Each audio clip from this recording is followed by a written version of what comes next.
हाल ही में दक्षिण अफ्रीका के पास एक क्रूज शिप पर कुछ ऐसा हुआ जिसने पूरी दुनिया का ध्यान अपनी ओर खींच लिया है। इस घटना ने कई गंभीर सवाल खड़े कर दिए हैं। तो आज के इस खास विश्लेषण में हम उस बीमारी की पूरी सच्चाई को डिकोड करने वाले हैं जो अचानक सुर्खियों में आ गई है। हम बात कर रहे हैं हंता वायरस की। तो आइए बिना किसी देरी के समझते हैं कि आखिर यह वायरस क्या है और ये कैसे काम करता है। सबसे पहले एक बेहद अहम सवाल पर गौर करते हैं। जरा सोचिए, क्या घर या गोदाम में दिखने वाला एक आम सा चूहा किसी की जान ले सकता है? सुनने में शायद अजीब लगे, लेकिन उस क्रूज शिप पर 3 लोगों की जान जाने के बाद ये सवाल एक खौफनाक हकीकत बन गया है। ये किसी हॉलीवुड फिल्म की कहानी नहीं है, बल्कि एक ऐसा सच है जिसे समझना हमारे लिए अब बहुत जरूरी हो गया है। अब जैसे ही वायरस और आउटब्रेक जैसे शब्द सामने आते हैं तो जाहिर है सबसे पहला डर यही लगता है कि कहीं ये कोविड-19 जैसी कोई अगली वैश्विक महामारी तो नहीं है। खैर, राहत की बात यह है कि ऐसा बिल्कुल नहीं है। हंटा वायरस इंसान से इंसान में उस तरह से नहीं फैलता। इसका संक्रमण तब होता है जब कोई संक्रमित चूहों के सूखे हुए मल या पेशाब के उन बारीक कणों को सांस के जरिए अंदर खींच लेता है जो हवा में मिल चुके होते हैं। यानी इंसानों के बीच इसका सीधा फैलाव बहुत ही दुर्लभ है। वैसे ये वायरस कोई नई चीज नहीं है, इसका अपना एक पूरा इतिहास रहा है। इसकी शुरुआत होती है 1950s के दशक में, जब दक्षिण कोरिया की हंता नदी के पास इसे पहली बार खोजा गया था। और हाँ, इसी नदी के नाम पर इसका नाम हंता पड़ा। फिर 1993 में अमेरिका में एक बड़ा रेस्पिरेटरी आउटब्रेक सामने आया जिसने सबको चौंका दिया। और अब 2026 में दक्षिण अफ्रीका के पास इस क्रूज शिप क्लस्टर का मामला। मतलब ये वायरस समय समय पर दुनिया के अलग अलग हिस्सों में अपनी मौजूदगी दर्ज कराता रहा है। तो आखिर इसके पीछे है कौन? इस पूरी कहानी के असली अपराधी ये 2 प्रजातियां हैं, डियर माउस और राइस रैट। और सबसे ज्यादा हैरान करने वाली बात पता है क्या है? ये चूहे खुद इस वायरस से कभी बीमार नहीं पड़ते, ये सिर्फ इसके कैरियर होते हैं। ये चुपचाप हमारे घरों, गोदामों और जहाजों में घूमते हैं और अनजाने में इस जानलेवा वायरस को अपने पीछे छोड़ जाते हैं। अगर हम इस वायरस को थोड़ा और गहराई से समझें तो हंता वायरस मुख्य रूप से 2 बड़े उपसमूहों में बटा है। पहला है ओल्ड वर्ल्ड स्ट्रेन्स, जो ज्यादातर एशिया और यूरोप में पाए जाते हैं। ये सीधे किडनी और रक्त वाहिकाओं पर हमला करते हैं और इसमें मृत्यु दर 1 से 15% के बीच होती है। दूसरा है न्यू वर्ल्ड स्ट्रेन्स, जो अमेरिका और उसके आसपास पाए जाते हैं। ये वाला स्ट्रेन सीधे फेफड़ों पर एक बहुत ही हिंसक हमला करता है।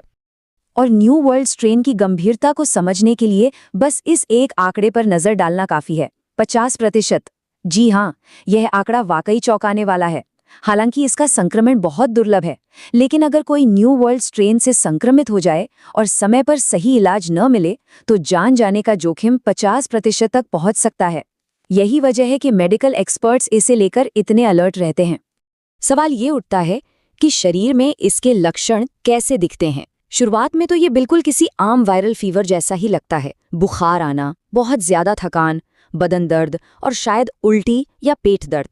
लेकिन असली खतरा इसके बाद शुरू होता है। कुछ ही दिनों के अंदर स्थिति इतनी तेजी से बिगड़ सकती है कि सांस लेने में भारी तकलीफ, फेफड़ों में पानी भर जाना या किडनी का फेल होना जैसे गंभीर लक्षण सामने आ सकते हैं। ये बदलाव इतनी तेजी से होता है कि संभलने का मौका ही नहीं मिलता।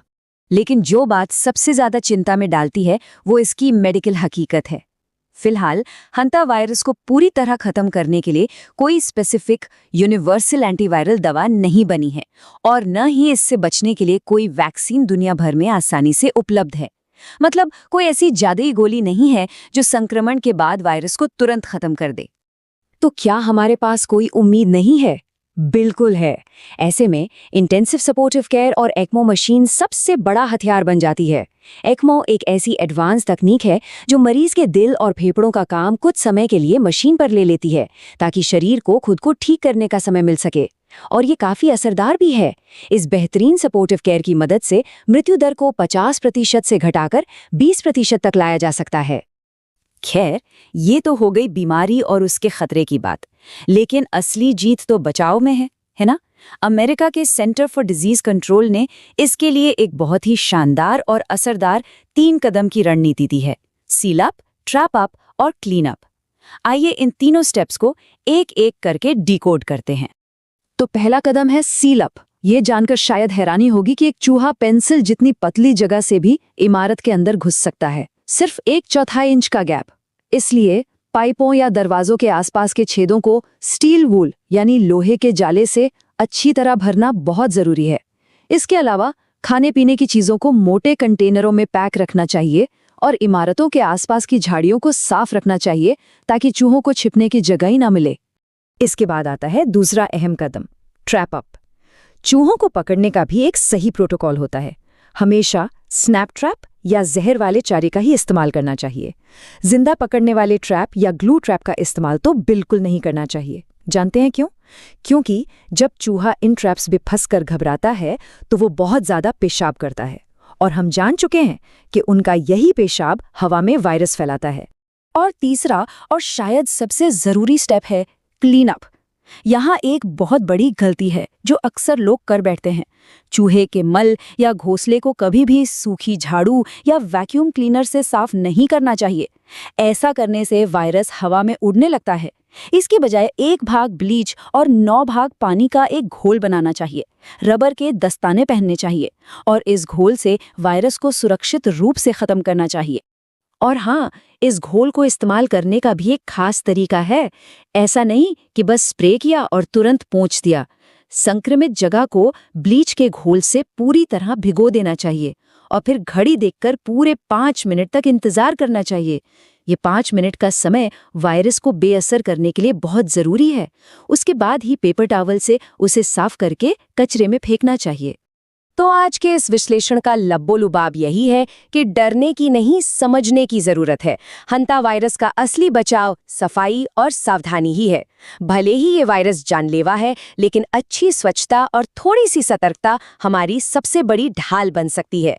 अब एक पल के लिए ये सोचने वाली बात है, क्या हमारे अपने घर और गाड़ियां सच में इन छोटे घुसपैठियों से पूरी तरह सुरक्षित है? इस पर विचार जरूर कीजिएगा। आज के इस विश्लेषण में हमारे साथ जुड़ने के लिए बहुत बहुत धन्यवाद।